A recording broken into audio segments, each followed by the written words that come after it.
Good morning. I have a tough act to follow, but I'm going to do my best. So I want to start out telling you the story behind the story, how I came into reentry research and particularly or specifically the area of reintegration. About 12 years ago, when I was working in Ohio, so I finished my bachelor's degree in 2003 and my master's in 2006, and I got a job in Cincinnati, and I was providing substance abuse counseling and programming. And I noticed that there were a lot of services for men, but not women. And this piqued my interest. So I really went into this area of gender-specific research. So I obtained a job working for a local organization in gender-specific research, and that motivated me to go and get my doctorate degree. So I did that. And my PhD was on gender issues, specifically juvenile delinquent pathways into offending. And that got me interested in this area of intimate partner violence and intimate partner homicide and reviewing fatalities as a result of intimate partner violence and homicide. And so that's what I did for about 8 years of my life. And then I came to San Antonio, Texas in 2013, and I found out that they had a fatality review board, and I attempted to get on that fatality review board, but was unable to do so. And that's when a colleague of mine invited me to the statewide reentry conference in December of 2013. And I was able to connect with some individuals there, and I was placed on the faith-based reentry committee because I teach at a faith-based institution. And initially I thought it was discriminatory, like I know things about other stuff, right? But it was the best thing that could have ever happened to me. And so that's my way into relationship building in faith, restorative justice, and community corrections. And what I discovered by being a part of the Bexar County Reentry Council and the faith-based reentry committee is that we have a dilemma here in Bexar County with how we respond to individuals that we send to state prisons or state correctional facilities. They cannot come back and reintegrate into the community that sent them into the institution. And so there are about 7,000 individuals who are on supervision here in Bexar County, like state supervision. There are about 30,000 individuals who are on probation here in Bexar County.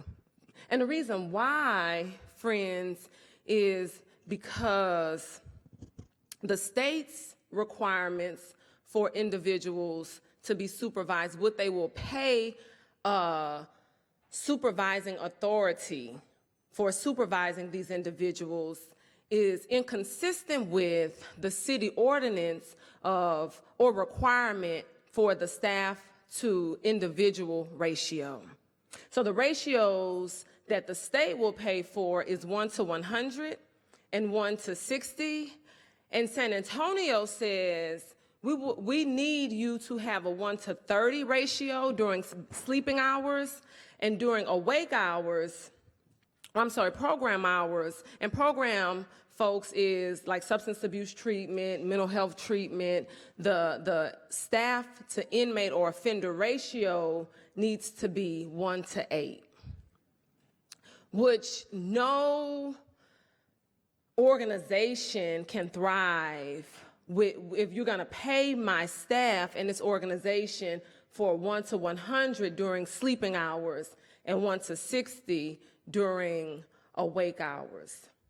I don't know, can y'all run an organization and with these type, we religious folks in here. So we do a lot with a little. We do a lot with a little, but most organizations who are in the business of supervision cannot hire staff, pay a staff, and run a facility when the rate that the state will pay you for is 1 to 60 or 1 to 100, but the city and the county requires a stiffer or more tighter supervision ratio. So the burden of reentry now falls on the county and municipal governments to figure out how do we respond to the reintegration and reentry needs of individuals that's coming back into our communities from prisons and jails. And this, friends, is after reentering into Harris County or Travis County or some other county where you have to obtain employment, obtain housing, and secure residency. So now you have a broken lease. Now you have a blemish on your housing record in addition to your felony conviction. Now you have these other barriers and hurdles to reentry and reintegration after transitioning into a different or another environment. So Commissioner Tommy Atkinson, when he was on the Commissioner's Court, and after having spent some time at the state level and being on the criminal justice committees and different things like that, he said, we need a reentry council. And we are still operating this reentry council under the Commissioner Tommy Calvert, but Tommy Atkinson really was the brains behind this reentry council. And he said the council needs to have committees that are doing this work at the local levels for their communities because they know what the needs are and what resources we have here at the local level to meet these needs. So there are 7 committees that comprise this council. And I am fortunate enough to be on the faith-based reentry committee and the the Bexar County Reentry Council. So I'm doing this work and I'm attending church here in Bexar County. And we have, in San Antonio, and we have a congregational member who is a formerly incarcerated individual. He's a returning citizen, and he is struggling with reentry barriers and challenges. And so he comes to the altar one Sunday, and my pastor, my bishop, is also the Protestant chaplain at Incarnate Word. And now he's grappling with how do I address the needs of my congregation, my congregational needs. And so Bishop Alexander posed a question to the church at the time, and it really sparked conversation, a broader or a larger conversation for the community as to what is the role of the church in reentry. What are we supposed to be doing for individuals in our congregations who have reentry needs, and not just people who have been incarcerated or arrested, but their family members and their loved ones? What are we doing for individuals who experience secondary victimization as a result or because of something that their child did, something that their husband or their wife did, something that their uncle or cousin did? What is our role as the church? And so I'm like, oh, Pastor, I know, pick me, ask me. And so we began talking about these elements of restorative justice and really being in dialogue with organizations who tend to the needs of the hurting and the oppressed and the marginalized. So True Vine Church some neighboring churches, Emmanuel AME specifically as a neighboring church, and Ball Tabernacle AME were two of the first churches that was involved in this conversation. Of course, the University of the Incarnate Word and our Mission and Ministry Department, and also Sociology and Criminal Justice, and the Faith-Based Reentry Committee.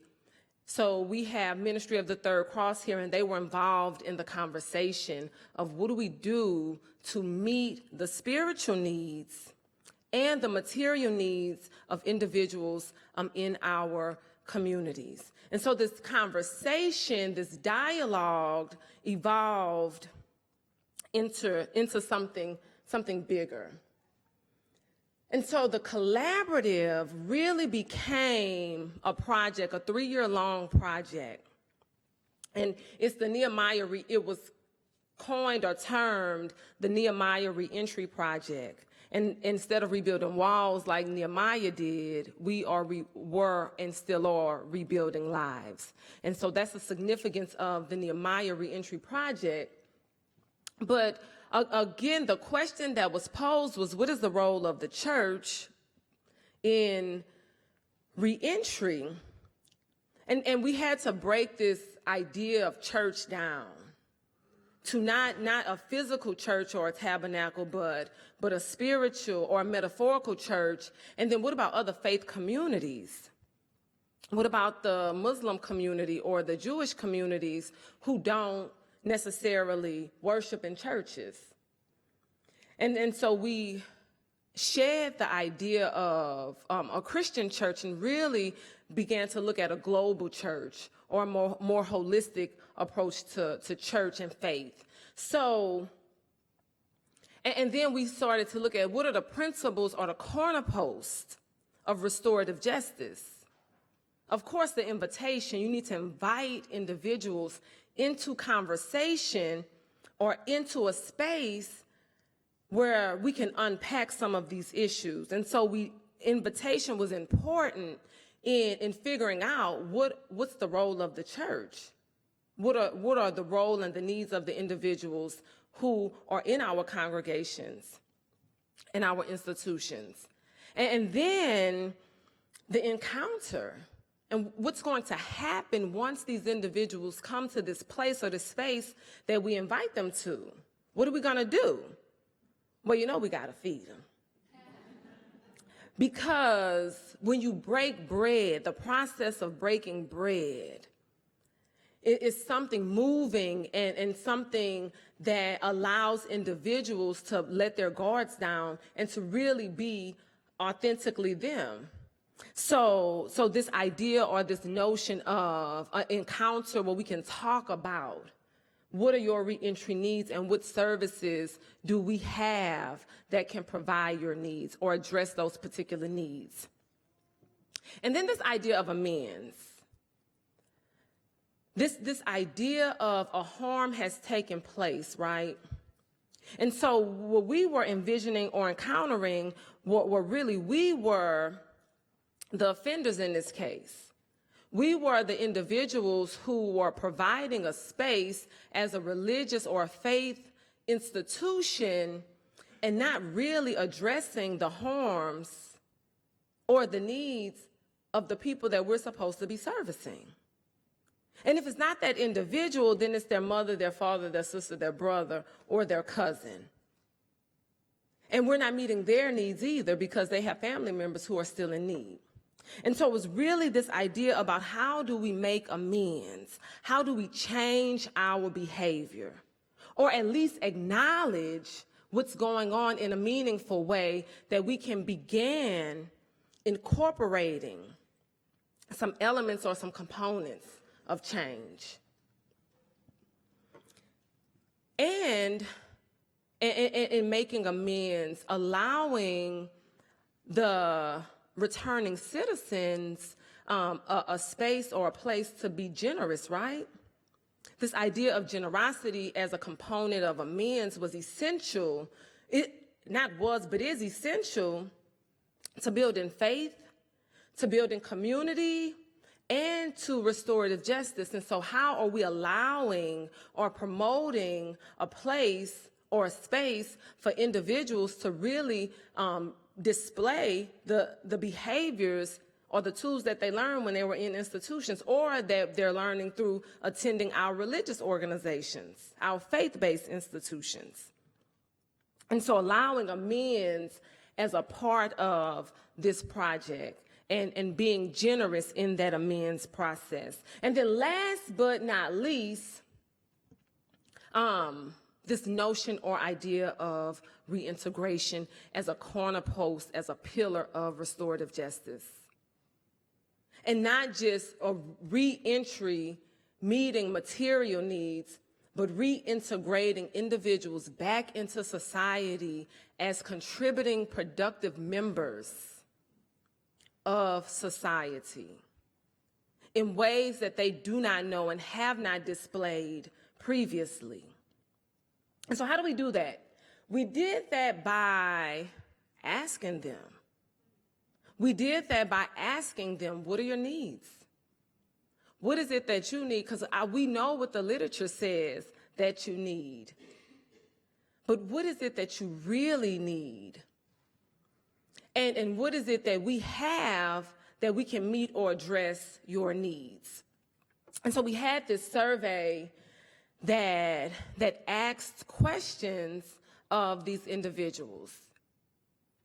And we really wanted to evaluate our behavior, our performance in meeting these individuals' needs. And so we invited all of the reentry providers in San Antonio to come to these forums in 2014, in 2015, and in 2016.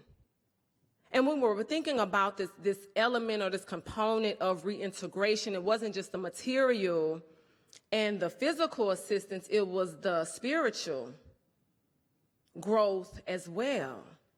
And really embodying the heart and becoming aware of your humanity and your personhood, and not that number or that label that our justice system gives you when they remind you to make you know that you are separate, you are different, you are not a part of humanity, you are incarcerated or you have violated the rules of society. And so we want to make sure you understand that you're different.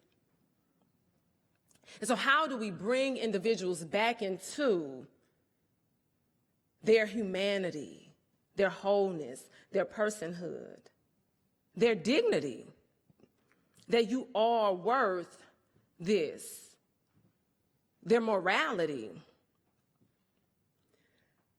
So this is just a little bit about the project. And it was, again, I've said this, but it was really to reinforce these values of resiliency and community, and to really dispel that myth of that not in my backyard, but no, yes, in our front yards.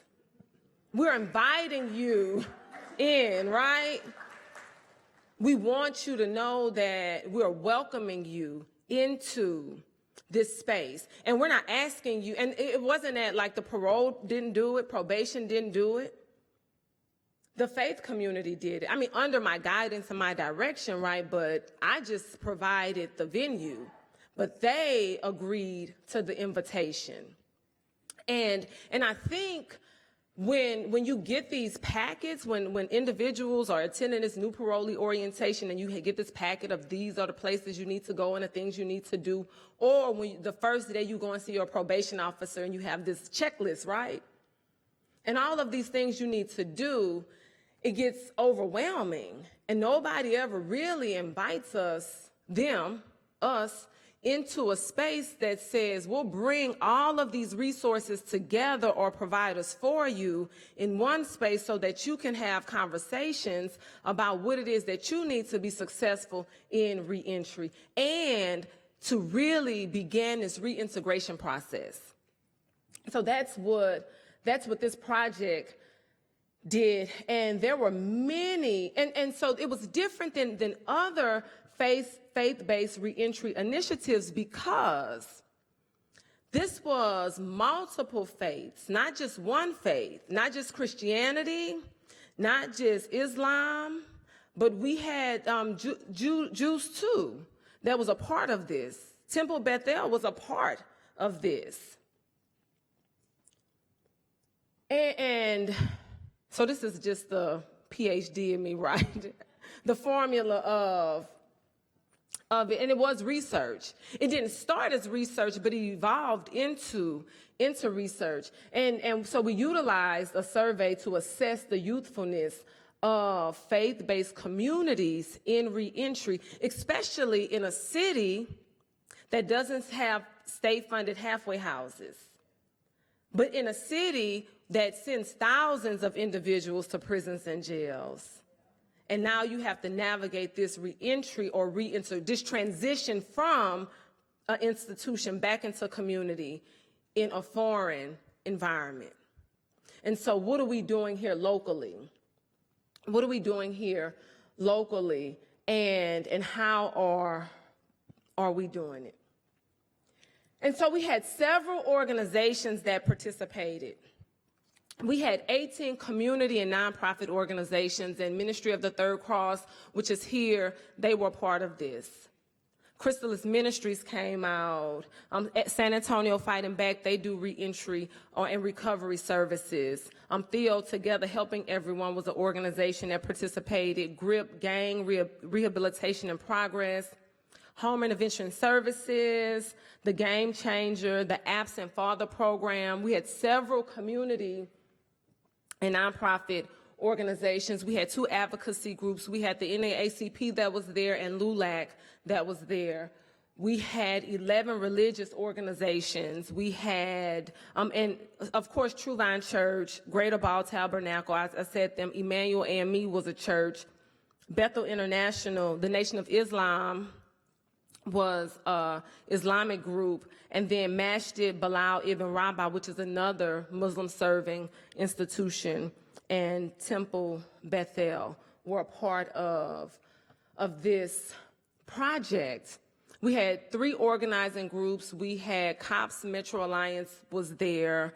We had ICANN, which was the San Antonio sponsoring committee, but now it's the Interfaith Community Action Network. And the ACLU was a part of this, and actually 3 media outlets, Fox 29, The One Radio, and KROV, which is a radio. And let me say this, the media resources were vital to getting the word out about this organization and letting individuals know. But my research team actually went to probation and in the different classes that they do and invited probationers to come. They actually went to parole. They actually talked to some of the individuals at MOTSE and at other places that people who aren't on supervision, because they're part of reentry and reintegration as well, even though they're not necessarily on supervision. I mean, reentry doesn't stop when you get off of supervision. If you lose your job, you still gonna have the same struggles and barriers finding another job. So it doesn't stop just because you're off of supervision. And so how do we find the individuals who aren't reporting to anybody? Because that was important. Their needs are important. And so the media helped us with that. And this is the survey or the feedback form that we gave everybody. So there were 5 quantitative items and 3 qualitative, just meaning that they could write in what they wanted to write in. But we also had much more qualitative data, stories from the conversations that they had over lunch. The conversations that was had with individuals who came and service providers that was there that was very much restorative. And so we didn't follow the typical circle model or conferencing model that restorative justice follows, but we did do training for the conversation leaders, And we did provide them with ways of conversation, get off track, ways to redirect it back to the needs of individuals. And so we want to be solution-based and not talk about, the problems are important, but we know what the problem is. So let's begin to identify solutions. And so in addition to the stories and the transcripts from the conversations we had where individuals could document if their experiences, what they needed. And I don't have the numbers from 2014, but in 2015, and we allowed people to self-identify. We allowed them to self-identify, and they could check multiple categories. So most of the individuals that attended, this doesn't have the have the pointer on here, was community organizations, but from each year, the participation and attendance increased. And so these were just individuals who participated in the surveys. These were not the number of individuals that actually attended. It was many, many more people that signed in on a sign-in sheet, but we said this was optional. You don't have to do a survey. If you want to do a survey, you can do a survey.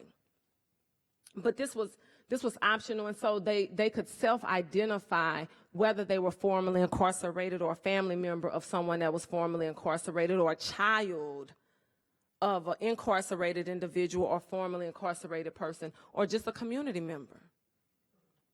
Just a community member, somebody who really has the desire to be in relationship with and do something about the needs and the sufferings of individuals who have been in prison or in jail and or arrested, because you don't have to go to prison or jail to be formerly incarcerated.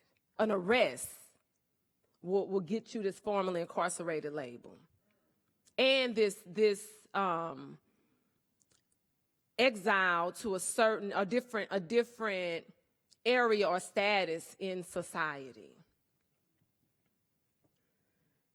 And out of those, the questions that was on the survey that we felt, the items that really embodied the reentry or the reintegrative components of restorative justice, to make provision to show respect to offenders and their dignity and worth, was we asked them, was this event needed for the community? Was this something that you needed as a returning citizen to transition back into society?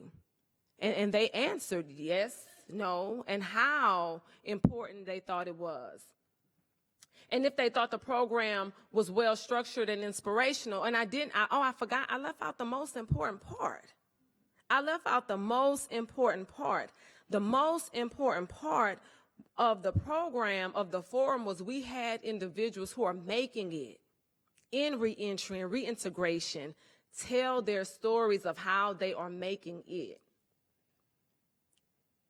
How they are making it as an inspiration, as a hope, as encouragement to those who, I can't connect, because my privilege or my status as a PhD or a professor, intellectual, is the disconnect from individuals who are coming back into society. And we can be in relationship, we can be in kinship, as Father Boyle says. But I know the language that you speak, and I know the runs, and I know the words, but there's something different about you than him or than her. And so we had those individuals tell their stories of how they're making it. And that was beneficial. And then how are we offering practical and material help to provide for more moral and spiritual assistance? Were the resources useful? Were the reentry providers that we contacted to be here, did they assist you with whatever that was you needed at that time or at that moment? And then we just ask the question, do you have a deeper sense of purpose and feel that you are more connected to God as a result of being here? Not Jesus, not Allah, but something bigger than yourself. A God, a holy God. Did you experience awe? Did you experience wonder? And then they responded to that question.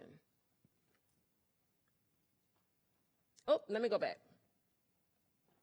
So this was the analysis of the 3 different years.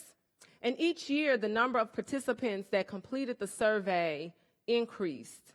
So in 2014, we only had 13 individuals complete the survey. And about 70 came. In 2015, we had 37 complete the survey, and we had a little less than 100, about 92 or 93. And then in 2016, 64 individuals completed the survey, and we had almost 200 individuals attend in 2016. And we think the attendance increased, of course, because more people knew about it. But in 2016, we had news coverage. So Ashley King, who worked for Fox 29, she did a story on the Nehemiah Project. And we had a Jewish brother that came and said, I saw this on the news and I had to come because I've been looking for resources and haven't been able to really find any. So he came. So the responses, and so we'll look at I'm sorry, I'm trying to use the pointer, but it's not one. The mean is the average of responses, and so it was 1 through 5, and most of them felt like across the years, except for in 2015, that was the lowest response rate of that this event was well needed for the community. The program was well structured and inspirational. The resources were useful, so we did contact meaningful reentry providers that had tools that was useful for their needs. And that they felt a deeper sense of purpose and connection to a God. And when you talk about building relationships in faith, restorative justice, and community corrections, I think for me and my research team, and my research team is my students, right? I mean, and my partners in the community. But so they were entering the survey responses and trying to figure out people's handwritings.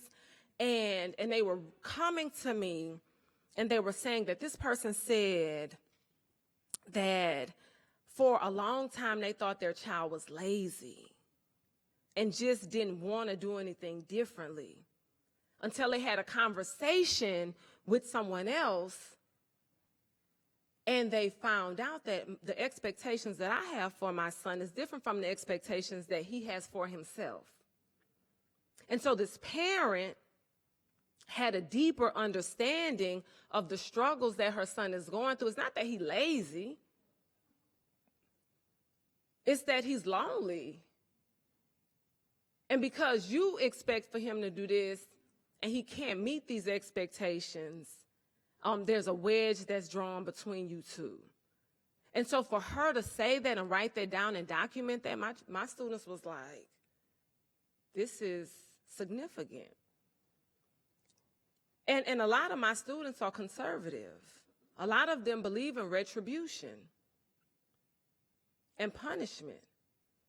And to try to teach restorative justice is a challenge, it's a struggle. A lot of them fail the first exam because they don't get it so I talk about thinking thought patterns and how we're patterned to think a certain way. And when what you get pushed at you every day, is we need to hold individuals accountable and they need to be responsible for their behavior. Well, restorative justice promotes that. It promotes that.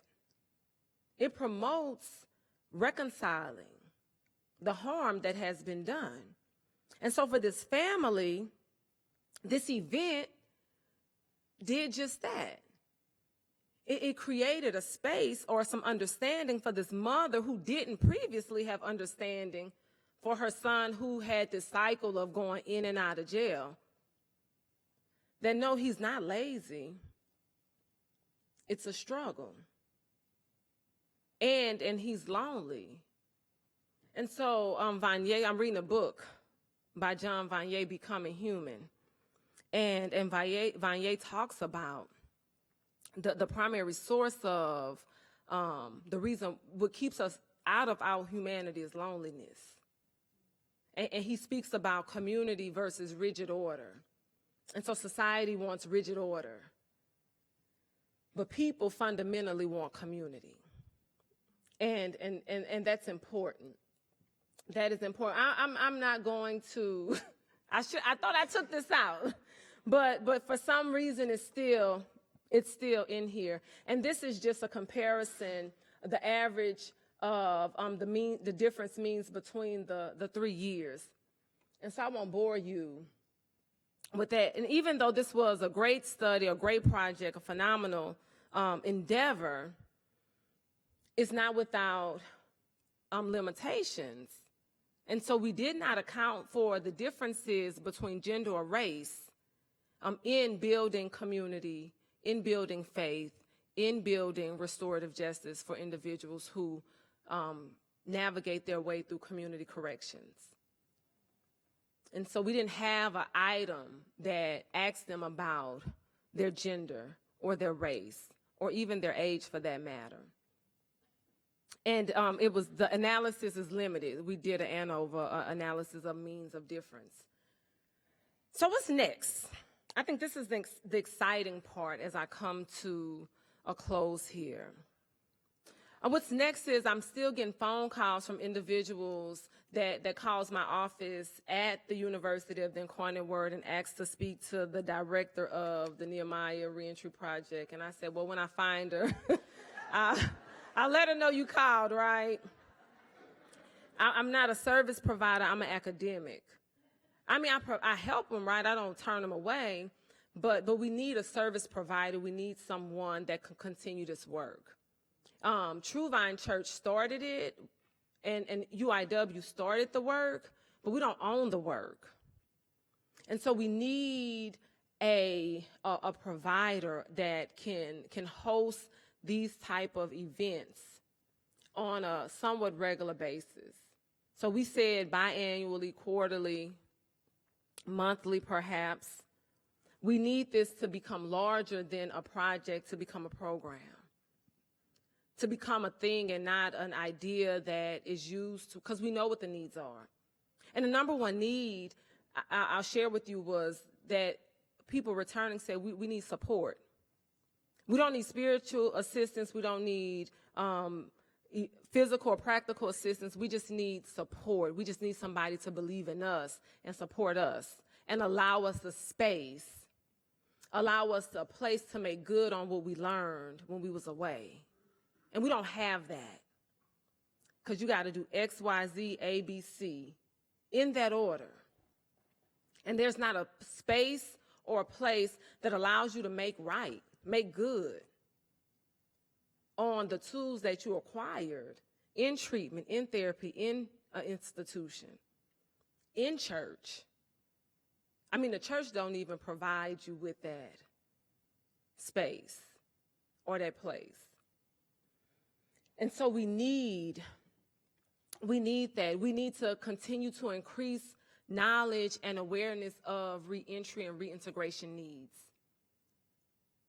And so Commissioner Calvert does a great thing with his reentry job fair, but before that, before the employment, before the housing, just what are you doing to encourage someone's spirit?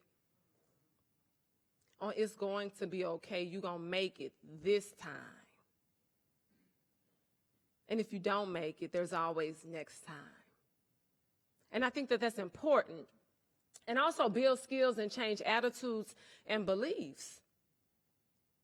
Because we know, Father Greg just said it, returning citizens, these are hard workers. They're going to work the hardest on your jobs. And they're not going to steal from you. They're not going to fight you. They're not going to do any of these things that you think that they're going to do. Because they know if they lose this job, it's going to take a long time. It's going to be hell getting another job. And so I don't want to go through that hell again. So I'm going to do what I need to do to stay right here. Also provide an opportunity-rich employment, and I think that's what our forums did or do. And they don't necessarily have to be that, but just a space. So MOTSE, Ministry of the Third Cross, they have these gatherings once a month where you can just come, and we can just fellowship, and that's an opportunity-rich environment. But how many people know about this? Not very many. I mean, maybe us in this room, but that's us in this room, a few hundred people. And we're talking about thousands of people, folks. Thousands, not just a few hundred. And then increase access to reentry services. Increase access to reentry services. And I'm not trying to discourage parole from giving this packet, but who goes through that packet to see if these people are even still providing these services? How often is it updated? What are the roles and responsibilities of the reentry coordinator in institutions? And how closely are they working with local communities? And is the faith-based reentry community working with the secular reentry community? And so how are we either not duplicating services or coordinating services to provide a continuum of care for individuals who need care and concern? And so I think that these are all good next steps.